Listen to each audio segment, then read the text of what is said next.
चलिए इधर, यानी कि नेक्स्ट जो हम लोग चर्चा करेंगे, अस्थाई बंदोबस्त पर हम लोगों ने क्या देखा, उसकी पृष्ठभूमि पर चर्चा किए, उसके उद्देश्य को देखे और उनकी विशेषताओं पर भी यानी कि चर्चा की। ठीक है, आज का टॉपिक में विशेष करके हम लोग चर्चा करेंगे अस्थाई बंदोबस्त के परिणाम। ठीक है, तो आखिर में अस्थाई बंदोबस्त के क्या परिणाम हुआ, अस्थाई बंदोबस्त जो लागू किया गया, ठीक है, किन किन क्षेत्रों में लागू किया गया, बिहार में लागू किया गया, बंगाल में लागू किया गया, इसके अलावा उड़ीसा में लागू किया गया, उत्तरी बनारस का क्षेत्र में लागू किया गया, सॉरी बनारस का क्षेत्र में लागू किया गया, इसके अलावा यानी कि कर्नाटक का जो भाग है, उत्तरी भाग जो है, उन क्षेत्रों में ये जो लागू किया गया था, क्या चीज लागू किया गया था, अस्थाई बंदोबस्त को जो लागू किया गया था। ठीक है, तो आखिर में ये लागू जो किया गया था, इसका क्या परिणाम निकला, इसका जो लागू किया गया, क्योंकि इसमें उसके पृष्ठभूमि भी देखें, यानी कि किस तरह से, यानी कि कब लागू किया गया, ये हम लोग चर्चा किए, उसका यानी कि उद्देश्य देखें, इसके अलावा यानी कि हम क्या देखें, यानी कि उसकी विशेषताएं क्या क्या रही। ठीक है, तो अब यानी कि इस टॉपिक पर जो यानी कि हम लोग क्या कर रहे हैं, चर्चा कर रहे हैं परिणाम देखिए दो तरह से होते हैं। ठीक है, एक परिणाम क्या होता है, सकारात्मक परिणाम, और यानी कि दूसरा नकारात्मक परिणाम। पॉजिटिव हर यानी कि सिक्का का दो पहलू होता है, तो कहीं यानी कि क्या है पॉजिटिव होता है और कहीं तो यानी कि आपका नेगेटिव होता है, ये दोनों चीज यहाँ पर होती है। ठीक है, तो यहाँ पर सबसे पहले यानी कि हम लोग चर्चा कर रहे हैं यानी कि इसका सकारात्मक जो पहलू है, ये सकारात्मक पहलू क्या है, इस पर हम लोग डिफाइन कर रहे हैं। ठीक है, तो सकारात्मक पहलू में क्या है, अस्थाई बंदोबस्त में ब्रिटिश को क्या है, नियमित आय प्राप्त होने लगा। नियमित आय मतलब आप यहाँ पर ये समझिए, क्योंकि अब क्या है, ब्रिटिश सरकार क्या है, कहाँ पर उत्पादन पर टैक्स नहीं ले रही है, बल्कि ये क्या कर रही है, यानी कि भूमि पर टैक्स ले रही है, यानी कि किराया ले रही है। ठीक है, पहले उत्पादन पर होता था, कितना उत्पादन होगा उसके आधार पर टैक्स होता था, लेकिन यहाँ नहीं, अस्थाई जो बंदोबस्त है, अस्थाई बंदोबस्त में आपका क्या क्या गया, यानी कि आपका है भूमि पर यानी क्या दिया गया, टैक्स लिया गया। आपका उत्पादन हो चाहे ना हो, चाहे आंधी आए, चाहे तूफान आए, चाहे बाढ़ आए, उससे हमको कोई फर्क नहीं पड़ेगा, हमको जितना टैक्स लेना है उतना तो हम टैक्स लेके ही रहेंगे। ठीक है, तो यही चीज है जिसके कारण क्या है, ब्रिटिश को ये क्या है, यहाँ से नियमित आय, मतलब आंधी आया तो भी यानी कि 10/11 मिला, और तूफान आया तब भी, और अकाल आया तब भी यानी कि उसको इतना, मतलब नियमित इतना तो मेरा आने वाला है। ठीक है, तो यही चीज यानी कि यहाँ पर ये तो नियमित आय का अर्थ ये हो गया, समझ में आया। इसके अलावा यहाँ समर्थक एक बड़ा यानी कि समर्थक वर्ग, यानी कि अब ब्रिटिश यानी कि गवर्नमेंट को क्या हो गया, यानी कि ब्रिटिश सरकार को एक समर्थक वर्ग मिल गया, यानी कि जमींदार के वर्ग के रूप में। ठीक है, जो शासन सत्ता में यानी कि ब्रिटिशों का यानी कि सहयोगी, यही लोग के कारण तो डूबा है। ठीक है, तो यही लोग यानी कि समर्थक यानी कि ज्यादा बना, यानी कि ज्यादा समर्थन जो किए, कौन क्या, तो यानी कि आपका ब्रिटिश को सहयोग करने वाले थे जो जमींदार लोग ही थे। ठीक है, तो याद रखेगा, और बार बार जो लगान पहले निर्धारित किया जाता था और जिससे प्रशासनिक यानी कठिनाइयां आती थी, उससे यानी कि अब ब्रिटिश सरकार बच गई। पॉजिटिव मतलब यही चीज हो गया। ठीक है, यानी किससे, यानी कि ये यानी कि बचना। ठीक है, इसके अलावा भारतीय जमींदारों के लिए एक दृष्टि से क्या है, ये सकारात्मक रहा, किसका, यानी कि अब जितने भी जमींदार थे, भारतीय जमींदारों के लिए पॉजिटिव था, यहाँ पर क्या है पॉजिटिव रहा, लेकिन किसानों के लिए पॉजिटिव यहाँ नहीं था। याद रखिएगा, इस पर हम चर्चा करेंगे थोड़ा देर के बाद। ठीक है, तो यहाँ पर पॉजिटिव किन लोगों, इनको ज्यादा मुनाफा हुआ। ठीक है, जमींदारों का संपत्ति पर देखिएगा पैतृक अधिकार होने, कारण क्या था, अब क्या है, जमींदारों का जो संपत्ति पर पैतृक अधिकार होने से, पैतृक अधिकार अन्य पिता का अधिकार हो गया, पीढ़ी दर पीढ़ी चलने लगा, ठीक है। होने से उसकी देखिएगा जमींदार की सामाजिक आर्थिक स्थिति में क्या क्या मजबूत हो गई, यानी कि ज्यादा से ज्यादा, यानी कि पैसा आएगा तो ऑटोमेटिक क्या मजबूत होगा कि नहीं होगा, जमीन मेरा ज्यादा रहेगा तो क्या ऑटोमेटिक यानी कि मजबूत होंगे।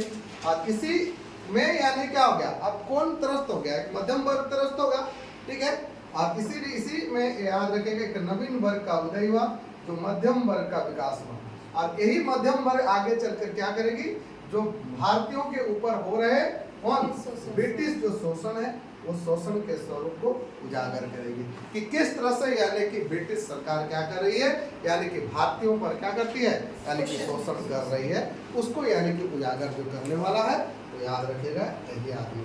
कौन आदमी, यानी कि जो मध्यम वर्ग है वही मध्यम वर्ग ही वो करेंगे, ठीक है। आप हर लड़ाई में याद रखिएगा तो एक ही पॉइंट और एक ही आदमी सामने आता है, वो है आपका मध्यम वर्ग, ठीक है। हायर सोसाइटी अभी बताया थोड़ा से पहले कि हायर सोसाइटी को कोई फर्क नहीं पड़ता है और ना ही लोअर सोसाइटी को कोई फर्क पड़ता है, बीच फर्क पड़ने वाला है तो किसको, तो ये मध्यम बीच वाला, यही यानी कि वर्ग जो क्या आता है हमेशा यानी क्या आता है आगे बढ़ने का भी प्रयास करता है ना, तो यही चीज यानी कि याद रखेगा इसमें, ठीक है। तो ये चीज को तो हम लोग पॉजिटिव को तो समझे, ठीक है ना, सकारात्मक यानी कि पहलुओं को हम लोगों ने देखा, ठीक है। अब यानी कि यहाँ पर जो चर्चा करेंगे हम लोग क्या है, नेगेटिव यानी कि पहलू इसमें क्या था, यानी कि नकारात्मक जो पहलू आप लोग जानते हैं, तो आखिर में इसमें नेगेटिव क्या था और नकारात्मकता में क्या आती है, इन चीज़ों को भी यहाँ पर हम लोग अभी चर्चा करेंगे, देखेंगे, ठीक है ना। चलिए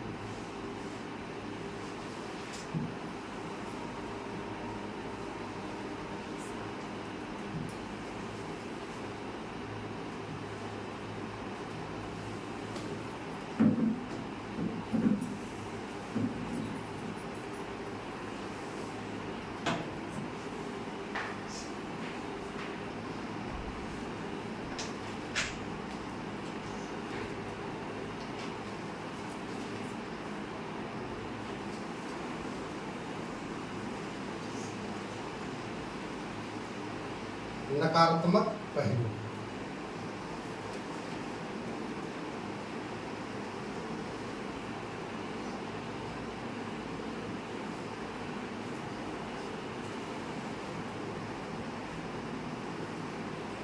भारतीय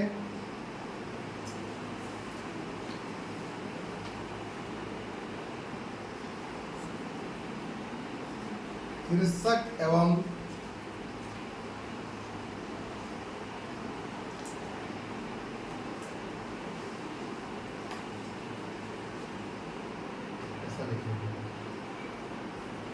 कृषि एवं किसानों पर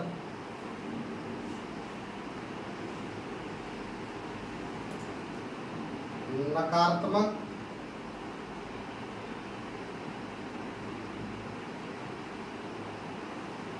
प्रभाव पड़ा।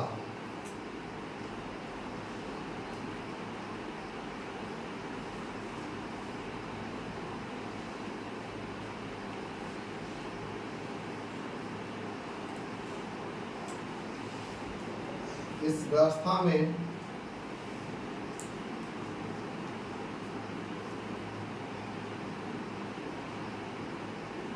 किसानों पर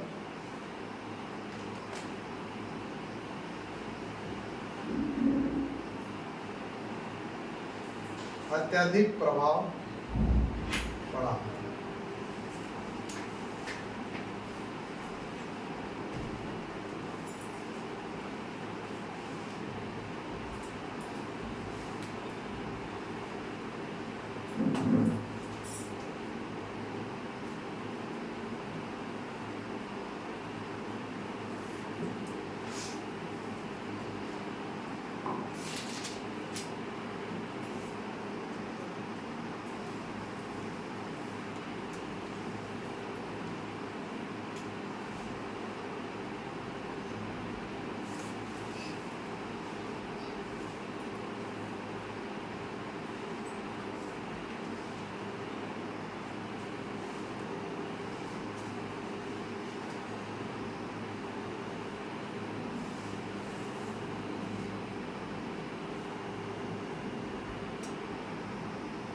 इस व्यवस्था में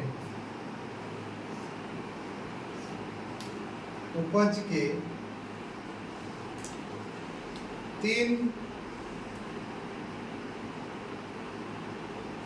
भागीदार थे।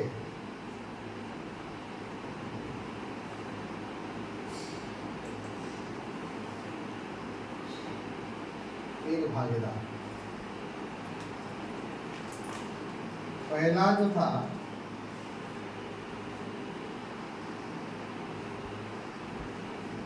ब्रिटिश सरकार, दूसरा जमींदार और तीसरा हो गया आपका किसान।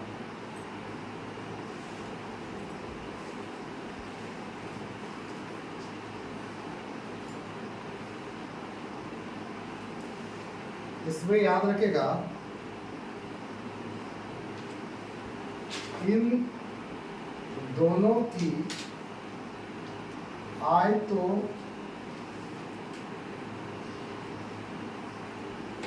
निश्चित थी, दोनों की आय यहाँ पर निश्चित रहेगा। ठीक है,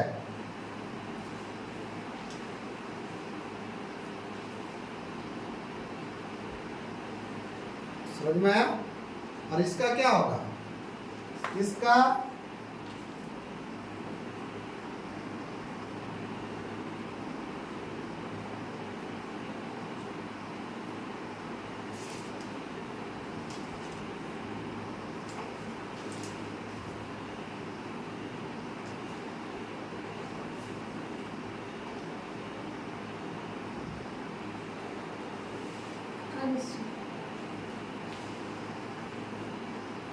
अनिश्चित स्थिति में था। मतलब कभी मिलेगा कि नहीं मिलेगा कोई गारंटी भी नहीं था। ठीक है, याद रखिएगा।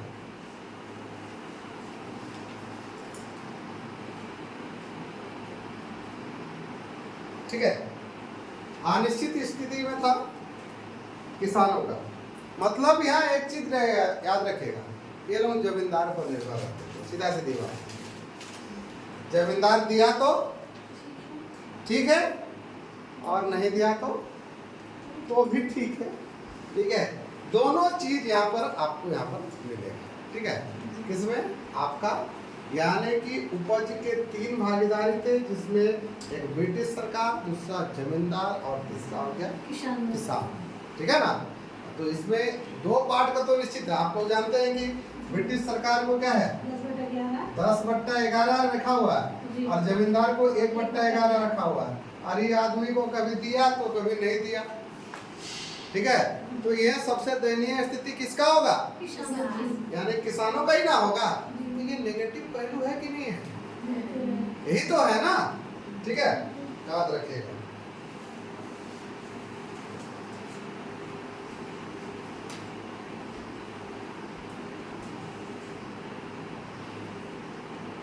अस्थाई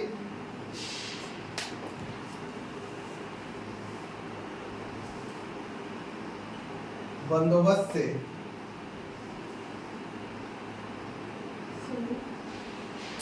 अनुपस्थित जमींदारी प्रथा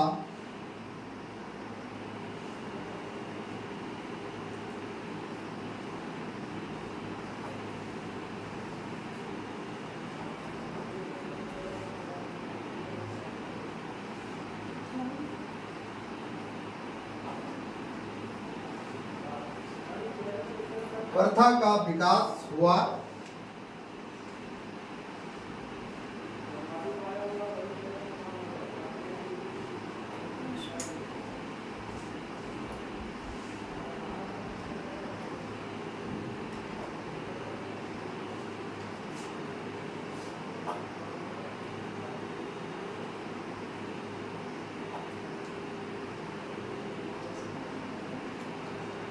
अत्यधिक लगान के कारण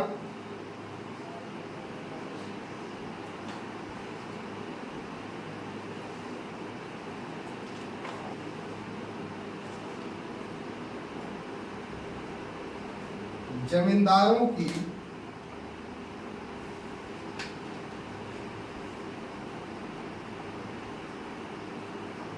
जमींदारी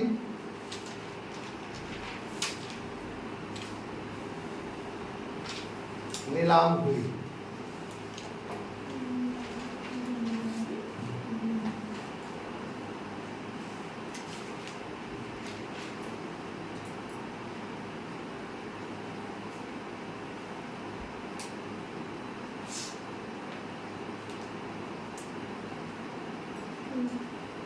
ठीक है,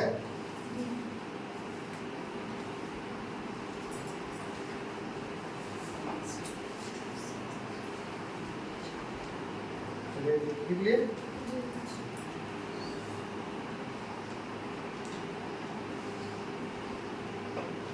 इस व्यवस्था में कृषक का विकास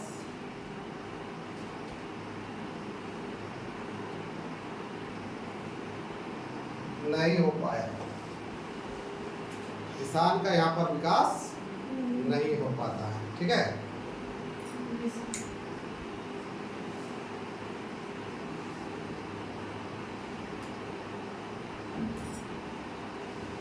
काहे विकास नहीं होगा?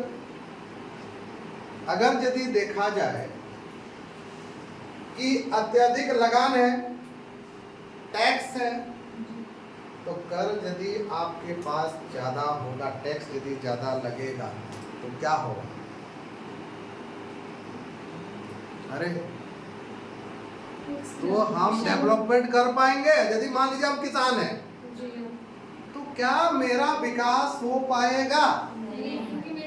क्योंकि यहाँ पर जितना पैसा है वो तो लेकर चला जा रहा है, यहाँ डेवलपमेंट होने का कोई सवाल नहीं होता है। ठीक है, तो इसलिए याद रखिएगा कि अगर यदि इस अस्थायी बंदोबस्त से डेवलपमेंट तो जमींदारों का हो रहा था और ब्रिटिश का, खासकर ब्रिटिश का हो रहा था, किसान कहाँ जाएगा? जो खेती बाड़ी कर रहा था मेन तो वही था, लेकिन उसके पास विकास, क्योंकि उसके पास पूंजी का अभाव हो जाएगा। अब पूंजी का अभाव होगा तो विकास भी क्या होगा, कहाँ चला जाएगा पता भी नहीं चलेगा, यही ना होगा।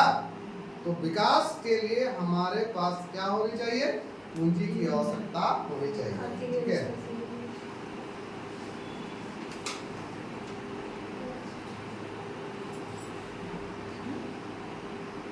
ठीक है, देखिएगा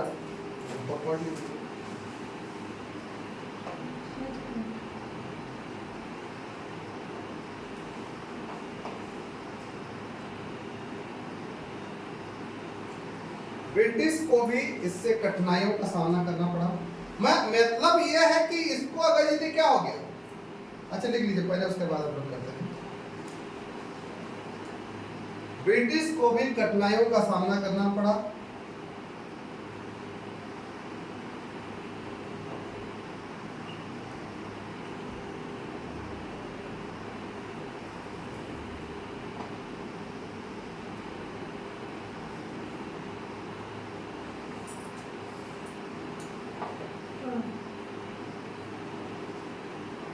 सामना करना पड़ा।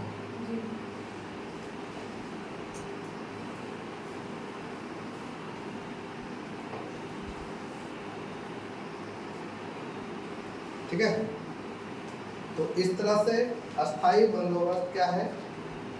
बुद्धिमानी पूर्ण नहीं रहा, सीधा सीधी बात। इसी कारण से क्या है, अस्थाई बंदोबस्त क्या है, असफल हो जाता है। ठीक है ना, तो यहाँ पर थोड़ा सा इसको समझिए। क्या बोल रहा था आपको, तो हम पहले चर्चा कर रहे थे।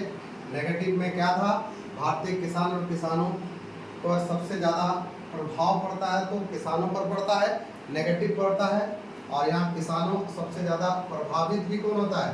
किसान ही होता है, क्योंकि इस व्यवस्था में उपज में कितना है कि मैं 3 आदमी था, एक था ब्रिटिश सरकार, दूसरा जमींदार और तीसरा किसान। ब्रिटिश सरकार और ये दोनों का तो पैसा कौड़ी निश्चित था।